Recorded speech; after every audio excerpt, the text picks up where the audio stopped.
Yeah, sometimes it's hard to find the right words, you know? I get it, man. It's like your thoughts are racing.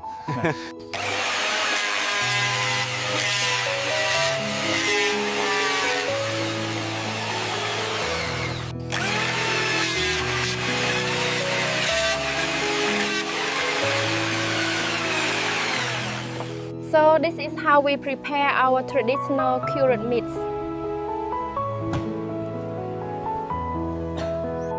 It is good to have some help sometimes, especially when you are not sure what to do. And I was like, okay, this is what I need to do to make this work. And it's like a lot of work.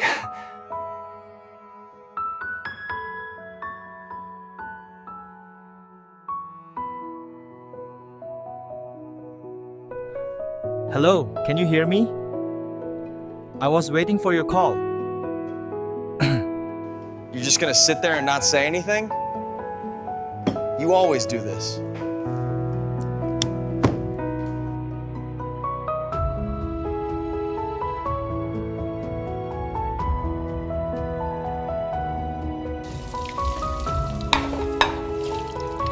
Today I'm gonna make 3 dishes and 1 soup. It's a journey, not a destination. You learn, you grow, you make mistakes, and then you learn some more. I've been thinking about what you said earlier. Yeah. And what are your thoughts? We're going to expand our production capacity. That's great news for the company. He's the one I'm actually closest to in terms of like my journey as an actor. The morning did not break softly. It came with a jolt, like a blade of light splitting through the fragile shell of silence. The small house where Diep lived trembled with the weight of a new day. The smoky scent of pork clinging stubbornly to the walls as if it knew it was the only thing keeping hunger away. She rose before the sun had fully claimed the sky, her hands already moving with a practiced urgency, wrapping, slicing, weighing, preparing the smoked pork that would decide whether the day ended in survival or despair. Each strip of meat gleamed with the sheen of fire and time, a dark fragrance rising from it like a memory of harder winters. She pressed the meat into the basket, her fingers trembling not with fatigue, but with the tension of a woman who knew that every kilo, every coin, every smile forced at the market could shape the destiny of those who depended on her. Behind her, Nhi stirred. The little girl was not hers by blood, but fate had bound them together like 2 branches broken in the same storm. Nhi rubbed her sleepy eyes, her hair tangled and wild, her innocence colliding painfully with the harsh reality of the world she'd been abandoned in. "Go feed the chickens," Diep whispered, her voice both gentle and commanding. The girl obeyed, her small feet pattering across the worn floorboards, carrying a life that had already seen too much loss. The chickens scattered in panic, clucking and fluttering as if they sensed the storm in Diep's heart. Nhi threw handfuls of feed with exaggerated seriousness, as if her duty were sacred, her loyalty unquestionable. And perhaps it was. For without Diep, the child had nothing. And without the child, Diep might have forgotten what it meant to fight. When the basket was finally full, Diep lifted it, her back straining, her breath short. She tied the scarf over her hair, tucked the coins from the previous day into the hidden fold of her blouse, and called Nhi to her side. Together, they stepped out into the road, the morning air biting with a thin chill, the horizon painted in dull gray rather than the golden promise of dawn. They were going to the market, that place of barter, of noise, of survival. The path wound like a scar through the village, lined with silent houses that whispered of poverty and endurance. Nhi clutched the edge of Diep's shirt, her eyes darting to every shadow, every sound. Dogs barked from behind fences. Men muttered in low voices as they trudged toward their own battles. And women, bent under baskets of vegetables, greeted each other with weary nods. Diep walked steadily, her breath in rhythm with the weight of her basket, each step an act of defiance against the world that had tried to break her too many times.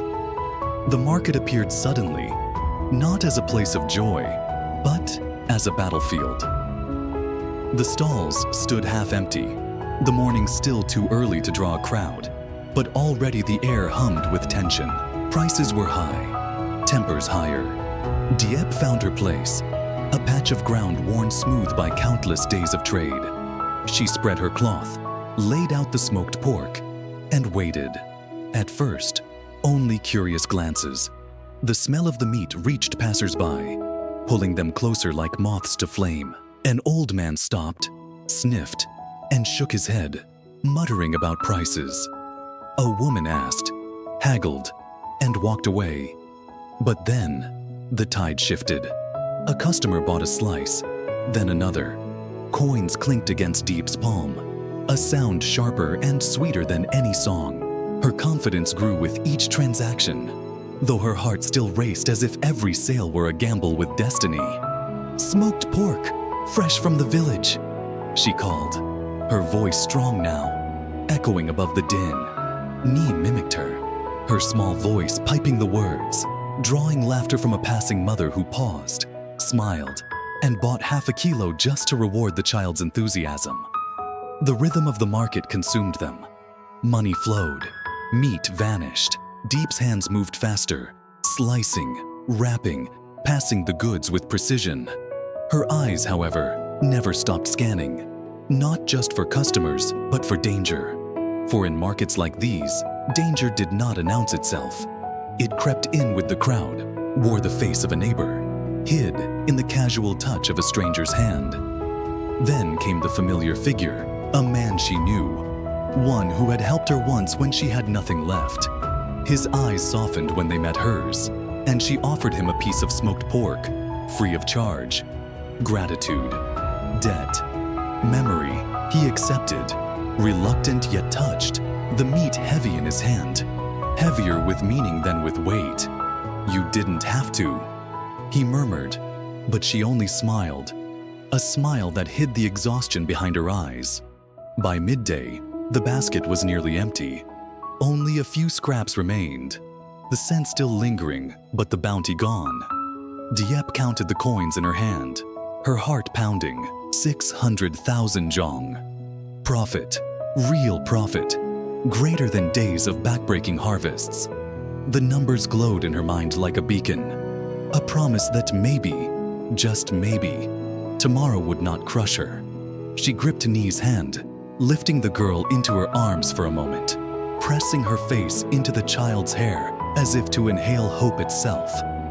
But the market never let its players leave without a whisper of warning. Across the stalls, she caught sight of two men watching, their eyes not on the meat, but on her. Their smiles were too sharp, their laughter too hollow. She turned away, clutching Ni closer, reminding herself that survival was not just about selling pork, but about knowing when to walk away before shadows became storms. The sun dipped lower, heat pressing down, voices rising as the market shifted toward its end. Diep gathered her cloth, folded the empty basket, and tied the coins tightly into her blouse. Every muscle ached, but her spirit burned with a fire that had been dimmed too long. She had fought the morning and won, yet victory was fragile, and the day was not done. For beyond the market, the story twisted. Roads led not just to safety, but to old debts, to dangerous brothers, to promises made by absent men across oceans. And though Diep smiled as she walked home with Ni, the air around her whispered of storms gathering beyond her sight. The coins in her blouse were more than profit. They were bait. They were risk. They were a key turning in a lock she did not yet know was on her own door. And in the distance, where the hills met the sky, the echo of another life stirred. James, the man 1,000 kilometers away, whose name lingered in whispers and whose absence had carved wounds deeper than the rivers that cut through their land. He was coming back, but returns were never simple. And for every tear of happiness promised, a shadow waited, ready to demand its share. The road home was not quiet. It pulsed with echoes of the market, with the murmur of voices still clinging to Diep's ears, with the phantom weight of eyes that had followed her. The basket on her arm was lighter now, almost empty, Yet the coins tied against her chest felt as if they weighed 1,000 kilos.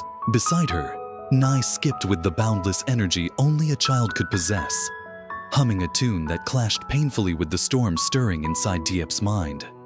Every coin was victory, yes, but also vulnerability. Every smile at the market could become a knife tomorrow. And survival, she knew, was never free. The clouds gathered above them, gray shadows rolling like beasts preparing to strike.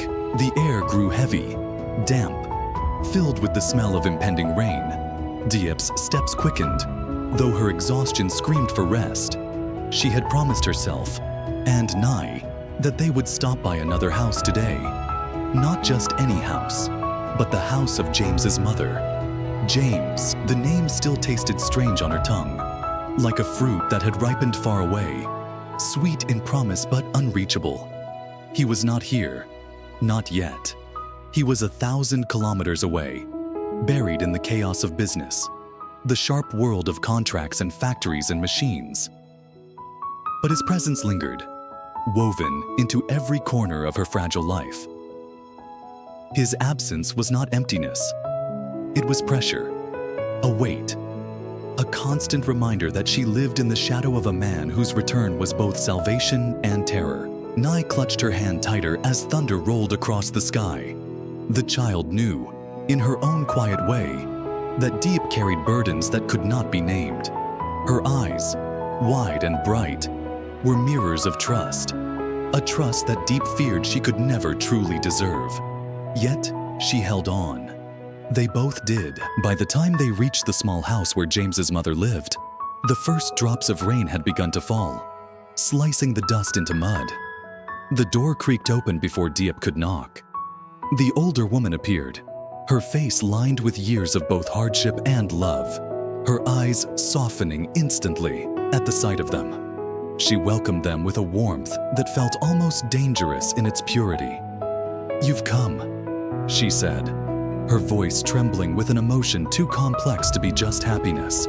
"Yes," Diep replied, lifting the wrapped smoked pork she had carried all this way. "I brought something for you." The gift was small, humble, but it carried weight. The mother accepted it with hands that shook, not from weakness, but from memory. The scent of the pork filled the room, and for a moment, the past collided with the present. She whispered, almost to herself, "It smells like the old days." Nee darted inside, her laughter chasing away the thunder for a heartbeat. She threw herself into the arms of James's mother, and the older woman clutched her as if she were a granddaughter long lost. The house, once too quiet, now vibrated with fragile joy. Diep moved into the kitchen without waiting for permission, her hands instinctively reaching for pots, for knives, for the rhythm of cooking. It was not just a meal she was preparing. It was an offering, a silent plea for belonging, for acceptance in a world that had too often shut its doors to her. The fire hissed, the meat sizzled, the air filled with the aroma of spices and smoke. James's mother hovered nearby, watching, remembering. At the table, Nai's laughter rose again as the woman read aloud from an old book, her voice weaving stories that wrapped around the child like a blanket. The room glowed with warmth, but underneath, Diep felt the tremor of something else. The knowledge that this piece was too delicate, too easily shattered.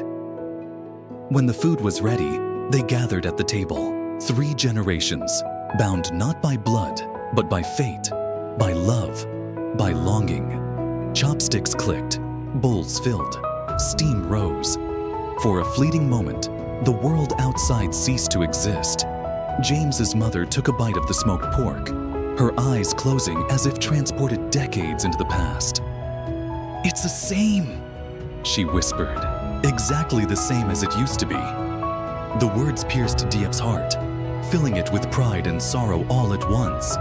She lowered her gaze, her lips pressing into a thin line. She had cooked not just for sustenance, but to prove, to herself, to this woman, perhaps even to the absent James, that she belonged. And then, the phone rang. The sound cut through the room like a blade, Sharp, unexpected, heavy with possibility, deep froze, her chopsticks suspended. James's mother reached for the phone with hands that trembled more now than they had moments before. She answered, and the voice that spilled through the receiver shattered the fragile calm. James. His words were distant, distorted by the miles of ocean and land that separated him. But they carried fire. He spoke of work completed, of battles fought in boardrooms instead of battlefields, of machines humming and factories rising. And then, he said the words that stole the air from the room. I'm coming back. The silence that followed was suffocating. Diep's heart thundered in her chest, every beat echoing the storm outside. Knee's wide eyes darted between the two women, sensing the gravity though she could not understand. James's mother's lips parted, trembling with joy. Tears spilled freely, unstoppable. Diep felt the weight of those words press down on her like a mountain. Coming back.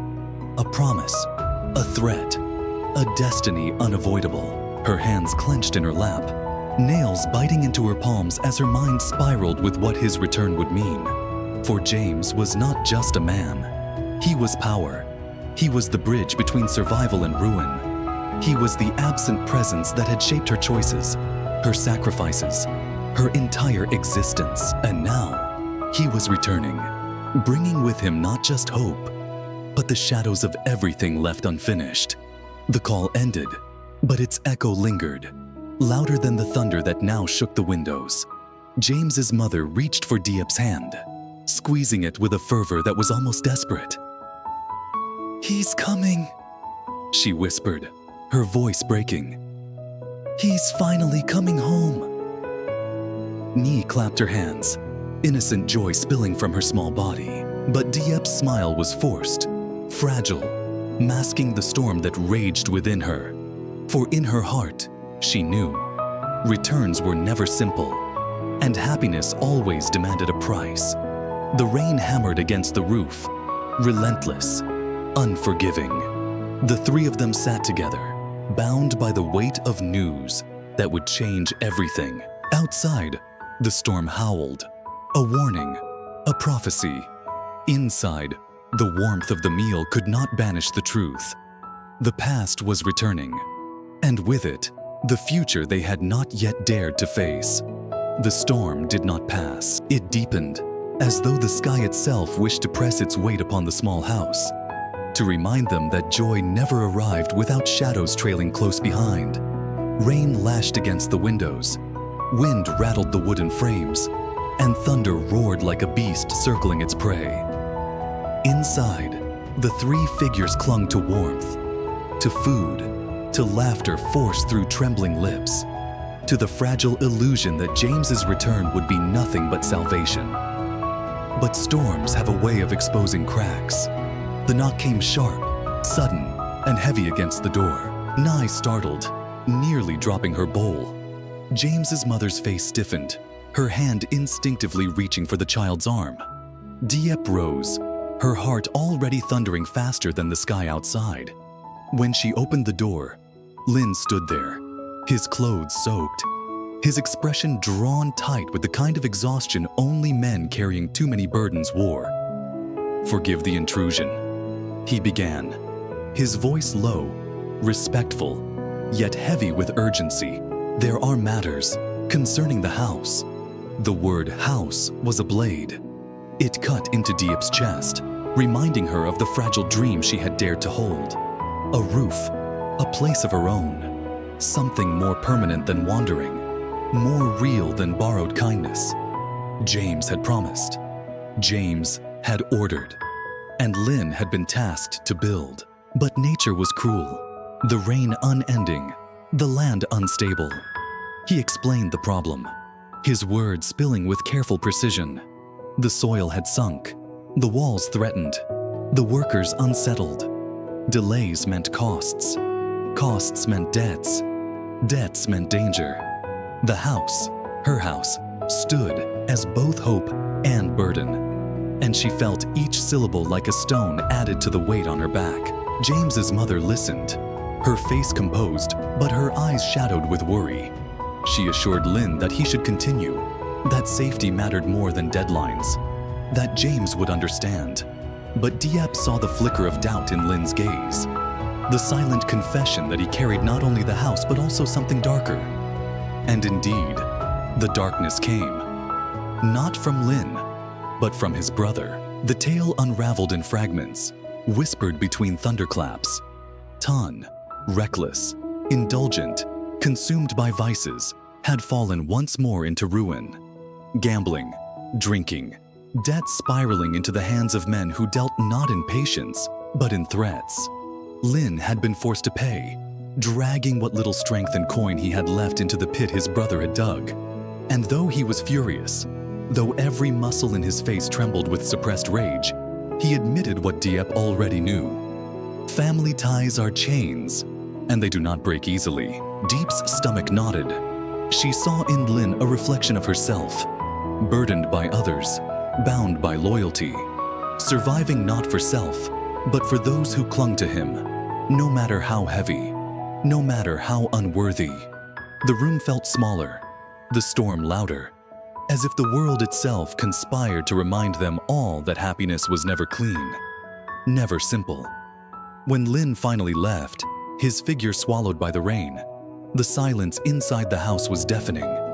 James's mother lowered her gaze to her trembling hands. Nye shifted closer to Diep, sensing unease but not daring to ask.